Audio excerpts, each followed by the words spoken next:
I am absolutely terrified about this interview.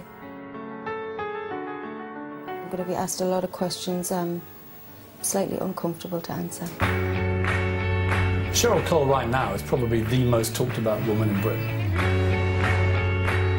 I think it's just about time that I draw a line under all the speculation and the rumours and give myself my own voice back. I want to know the truth about the malaria, and I also want to know the truth about her breakup and divorce from Ashley Cole. Just want to get it off my chest and move on.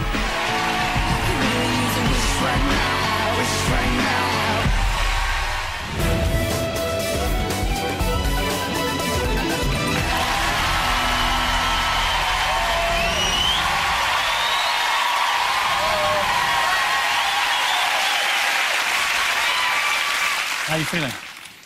Terrified. Why? This stuff I have never spoke about. It's been a weird couple of weeks for you, hasn't it? You've had this sort of barrage of stuff that's come after a really difficult year for you. Has it been hard for you to suddenly find the headlines so negative? Maybe sometimes it becomes a problem for me, especially over the last couple of years. I've stopped reading everything because I can't cope with it. So it's easier for me to be oblivious to that, so I can deal with it. So I'm not sure of all the bad stuff. I know what's going on, obviously. And I have experienced negative press before, and it's horrible. What kind of reaction did you think you'd get tonight from the audience?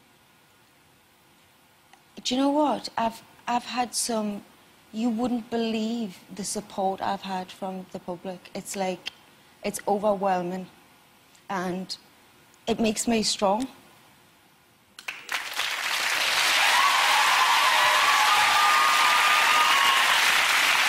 The thing about being on the front pages all the time is everyone becomes obsessed with how you look, and that's turned you into this massive style icon. But I don't think I'm a style icon. Yes. Not at all. Ladies, is she? Sometimes I just want to rock out in my scruffs and my Uggs, you know? It's like... Your scruffs and your Uggs? Yeah. What are scruffs? You know, like your old tracksuit that feels really comfortable and maybe have a bit of ketchup on there and... Something inside me is dying here. Can you not... I'm sorry. Can we not kill the dream? I'm sorry. I read that you spend £250,000 a year on clothing. And I note no immediate denial. I mean, to me, that just seems so ridiculous. It doesn't even justify an answer. Ridiculous, but is it untrue? So, 200... I mean, I don't know where these people think I find the time to spend £250,000. It takes a pretty long time to spend that amount of money. When I went in your dressing room earlier, there was one of the greatest glam entourages I think I've ever seen. I mean, literally, it was spilling out of every corner. Right. Preparing every tiny molluscule of this... Right. P.S., is that a slight exaggeration? Maybe. How big is the Cheryl Glam Squad? Do you know, it's funny you should say that, because most people I meet say to me I've got the smallest team they know. No, I have.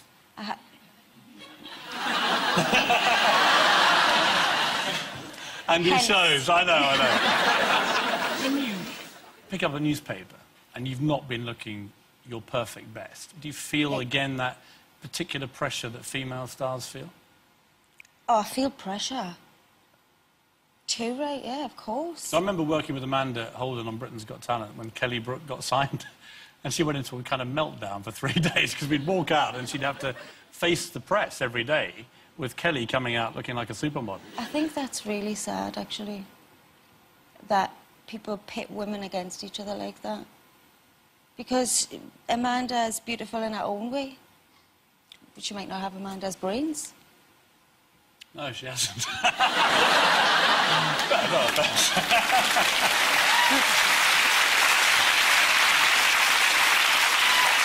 Women have a hard time of it because they're compared to each other. It's not always about what shoes you got on or what dress or how much your dress was. That's just irritating. You were once crowned most attractive girl at Gateshead's Metro Centre. Woo! That's not embarrassing. Were you proud at the time? Was this a big moment? Proudest moment in my life.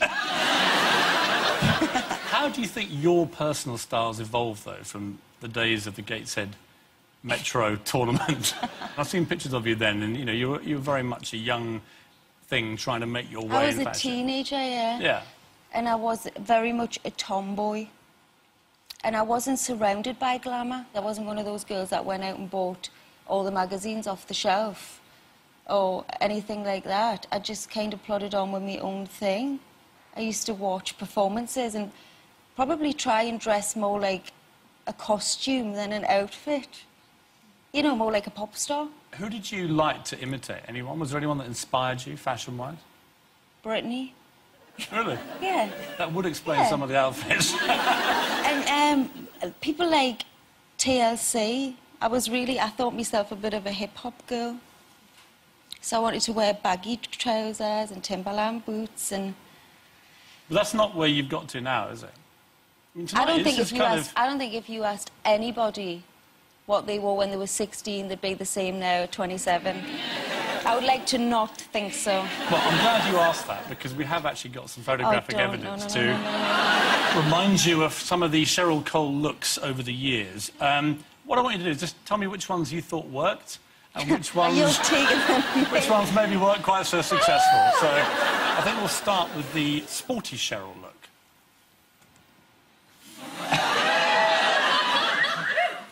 It's coming back around, that one. It's the jumpsuit era. We all wore them. So marks out of 10? 4. Next is the Vicky Pollard, Cheryl. Oh, jeez. What was I thinking? What was I thinking? Marks out of 10? -1. Now we're seeing a bit of a transformation here. Now, this is a bit more like it, isn't it? It's a little bit strange looking back because I know how I felt then and I feel like a different person. How did you feel then? Like I was just starting to grow up, if you know what I mean. Mm. When you look at Cheryl there, do you think you were happier then than you are right now? In some ways. What ways? I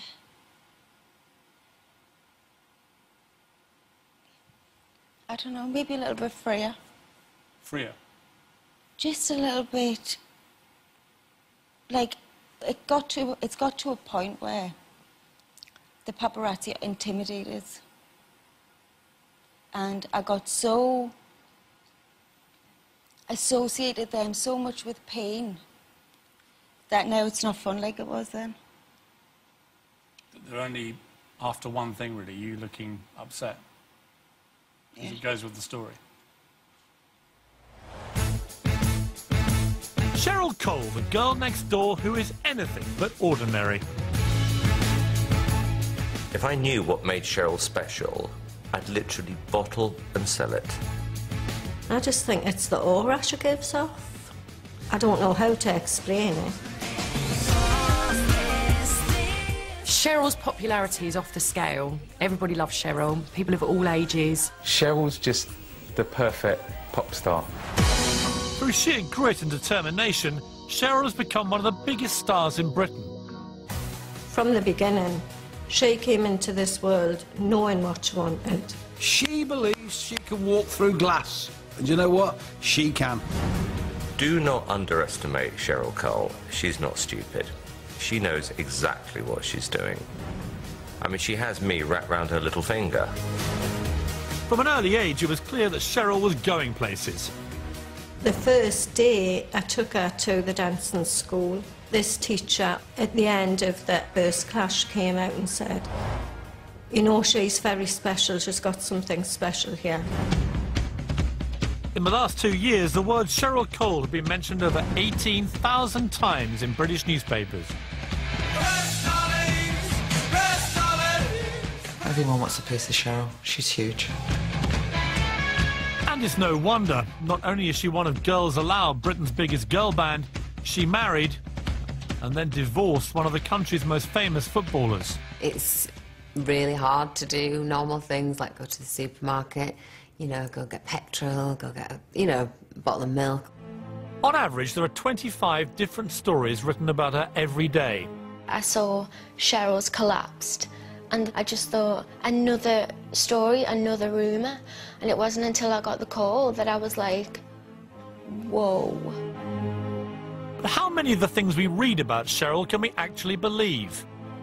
There's a lot written that is so untrue. It's just so fabricated. Things have been made up about her all the time in the press, and the amount of attention that she gets is out of control.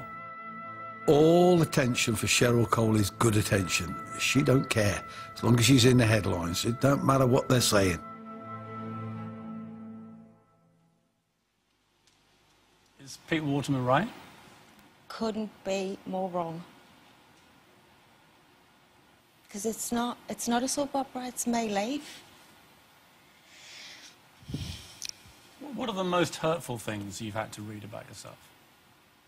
In the past, everything used to get to us. Everything.